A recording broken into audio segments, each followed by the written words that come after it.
Question में हमें energy conservation का लॉ समझाना है और फ्रीली फॉलिंग बॉडी का डिटेल्ड एग्जाम्पल देकर दिखाना है कि अलग अलग पॉइंट्स पर एनर्जी कैसे ट्रांसफॉर्म होती है। Let's use a simple diagram to make the relationship easier to see. सबसे पहले कोर आइडिया पकड़ते हैं। कंजर्वेशन ऑफ एनर्जी का मतलब है एनर्जी ना क्रिएट होती है ना डिस्ट्रॉय, बस एक फॉर्म से दूसरी फॉर्म में कन्वर्ट होती रहती है।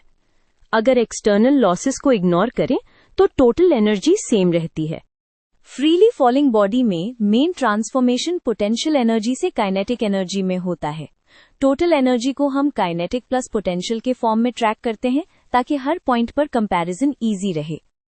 यही चीज कांस्टेंट रहनी चाहिए अगर कोई एनर्जी लॉस नहीं हो रहा। अब सेटअप फिक्स करते हैं। सोचो, एक बॉडी को हाइट 8 से रेस्ट से ड्रॉप किया।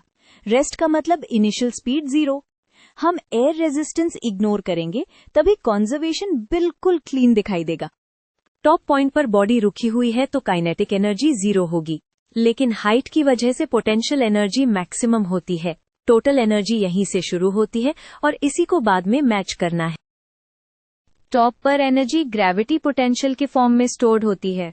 अब मान लो बॉडी ग्राउंड से ये हाइट पर है, मतलब वो h से नीचे आ चुकी है। पोटेंशियल एनर्जी अब m times g times y रह जाती है। जो पोटेंशियल एनर्जी कम हुई वही काइनेटिक एनर्जी बननी चाहिए, क्योंकि टोटल सेम रहना है।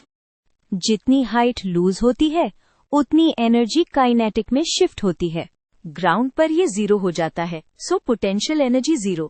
अब सारी एनर्जी काइनेटिक में आ चुकी होती है।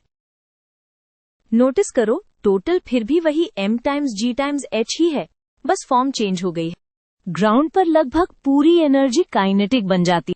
तो स्टोरी सिंपल है, टॉप पर मोस्टली पोटेंशियल, बीच में मिक्स और बॉटम पर मोस्टली काइनेटिक। हर पॉइंट पर जब हम काइनेटिक और पोटेंशियल को ऐड करते हैं टोटल सेम आता है। यही कंजर्वेशन ऑफ एनर्जी का डायरेक्ट प्रूफ जैसा फील देता है।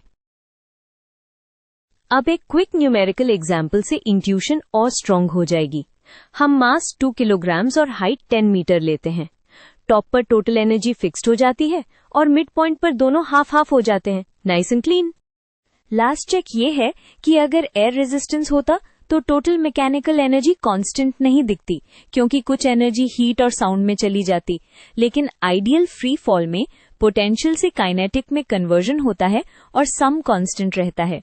बस यही कंजर्वेशन ऑफ एनर्जी का मेन टेक अवे है।